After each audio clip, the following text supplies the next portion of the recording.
बड़ी खबर मधेपुरा से आ रही है, जहां रेलवे स्टेशन पर आरपीएफ जवानों ने मारपीट की है। नशे की हालत में आरपीएफ जवान थे, थाने में बैठकर शराब पी रहे थे जवान। तस्वीर लेने पर पत्रकारों को बंधक बनाया, 3 घंटे तक पत्रकारों को बंधक बनाए रखा, मोबाइल और कैमरा छीना। मौके पर पुलिस पहुंची है, थाना छोड़कर जवान फरार बताए जा रहे हैं। बड़ी खबर मधेपुरा से आपको बता रहे हैं, जहां रेलवे स्टेशन पर आरपीएफ जवानों ने मारपीट की है। नशे की हालत में ये आरपीएफ जवान बताए जा रहे हैं, थाने में बैठकर शराब पी रहे थे ये जवान। तस्वीर लेने पर पत्रकारों को बंधक बनाया, 3 घंटे तक पत्रकारों को बंधक बनाए रखा, मोबाइल और कैमरा छीना। मौके पर पुलिस पहुंची है, थाना छोड़कर जवान फरार बताए जा रहे हैं। अगली अहम खबर बेगूसराय से, जहां बीती रात बेखौफ अपराधियों ने पूर्व मंत्री मंजू वर्मा के करीबी माने जाने वाले जदयू के प्रखंड स्तरीय नेता मोहम्मद शब्बीर के घर में घुसकर उसकी मां को गोली मार दी, जिसमें घटनास्थल पर ही उसकी मौत हो गई। घटना चेरिया बरियारपुर थाना क्षेत्र के श्रीपुर की है। मिली जानकारी के अनुसार बीती रात तकरीबन 3 की संख्या में अपराधी मोहम्मद शब्बीर के घर पर आए और मोहम्मद शब्बीर को पुकारने लगे, लेकिन शब्बीर के घर में नहीं रहने के कारण उनकी मां जैसे ही दरवाजा खोलकर बाहर निकली, अपराधियों ने अंधाधुंध फायरिंग कर दी, जिसमें एक गोली मोहम्मद शब्बीर की मां फातिमा खातून के माथे में जा लगी, जिससे घटनास्थल पर ही उसकी मौत हो गई। इस घटना के बाद गांव में काफी आक्रोश देखा जा रहा है। फिलहाल पुलिस ने शव को कब्जे में लेकर आगे की कार्रवाई में जुटी है।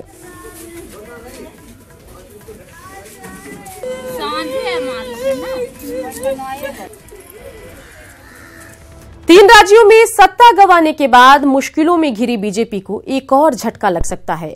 एनडीए के सहयोगी एलजेपी ने भी इशारा किया है कि अंदर खाने सब कुछ ठीक नहीं चल रहा।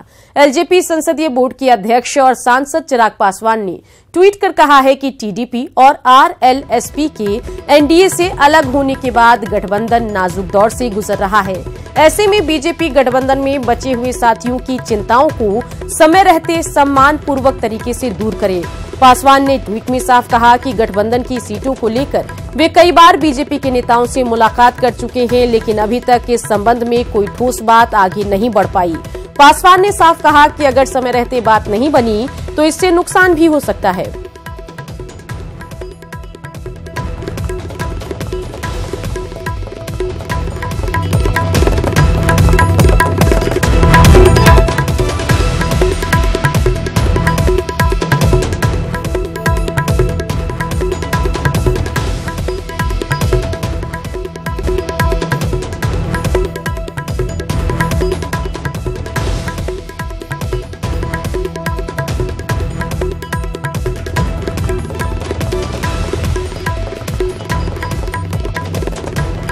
इसके ऊपर कोई ना कोई एक गंभीर इस पर निर्णय लेने की जरूरत है।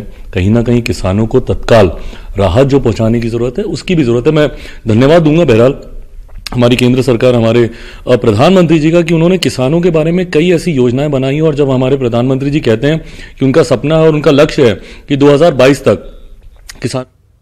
चिराग पासवान के बयान पर सियासी गलियारे में खलबली मची हुई है। विपक्ष जहां चिराग पासवान के बयान पर वार कर रहा है, वहीं बीजेपी कह रही है कि चिराग पासवान का अपना मत है और एनडीए में इससे कोई फर्क पड़ने वाला नहीं है।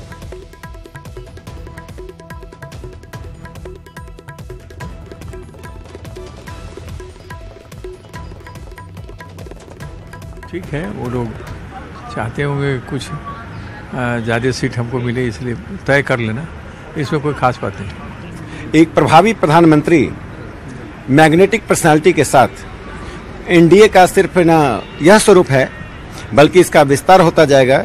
ये आकर्षण का केंद्र है। चिराग पासवान जी अपना मत व्यक्त कर रहे हैं और उन लोकतंत्र में और एनडीए में अपना मत व्यक्त करना कोई अपराध नहीं है। चिराग पासवान के ट्वीट के बाद बिहार में राजनीतिक सरगर्मी फिर बढ़ गई है। जेडीयू ने चिराग की ट्वीट को पर्सनल मामला बताया है और कहा है कि हर पार्टी को अपनी बात रखने का अधिकार है। वहीं कांग्रेस ने चिराग पासवान के ट्वीट पर चुटकी ली है और कहा है कि एनडीए में अब बिखराव तय है। चिराग पासवान ने अपनी मंशा जाहिर कर दी है।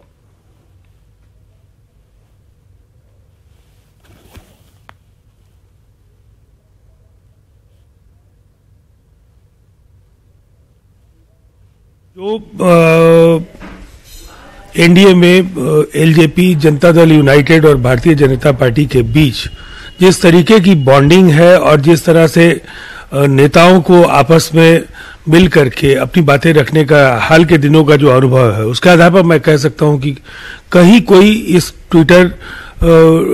ट्वीट के जरिए कोई चिंता की बात नहीं है और मिलकर हम लड़ेंगे और 40 की 40 सीटें जीतेंगे।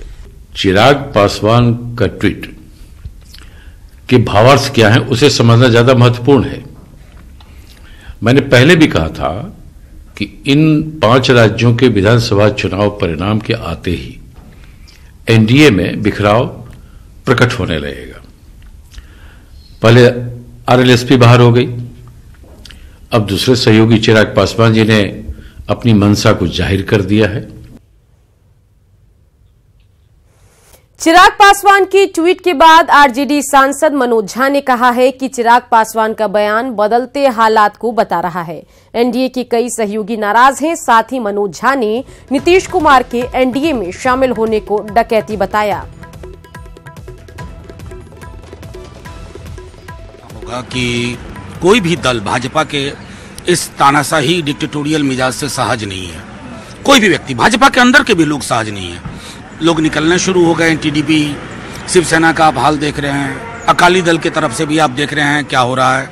और उस दृष्टिकोण से इनका ये कहना ये साबित करता है कि ये जो 2.5 लोगों की सिंडिकेट इस भाजपा को चला रही है, उसके साथ कोई भी दल सहज नहीं होगा, कंफर्टेबल नहीं होगा। और बीते 25 वर्षों का अगर राजनीतिक इतिहास देखें, अगर चिराग पासवान जी और एलजेपी की ओर से मैसेज आ रहा है तो इसका मतलब बदलाव की बयार बहुत तेज बह रही है, सत्ता परिवर्तन।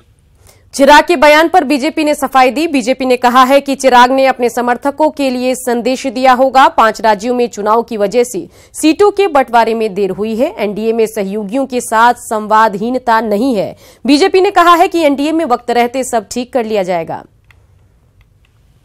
करके हम आश्वस्त हैं कि एनडीए में रामविलास पासवान जी नरेंद्र मोदी जी को एक बार फिर से देश का प्रधानमंत्री बनाने की मुहिम का हिस्सा है। पिछले दिनों जो कई राज्यों में 5 राज्यों में चुनाव थी, भारतीय जनता पार्टी राष्ट्रीय पार्टी है और हमारे सभी नेता चुनाव में संलग्न थे और अभी लोकसभा का सेशन चल रहा है।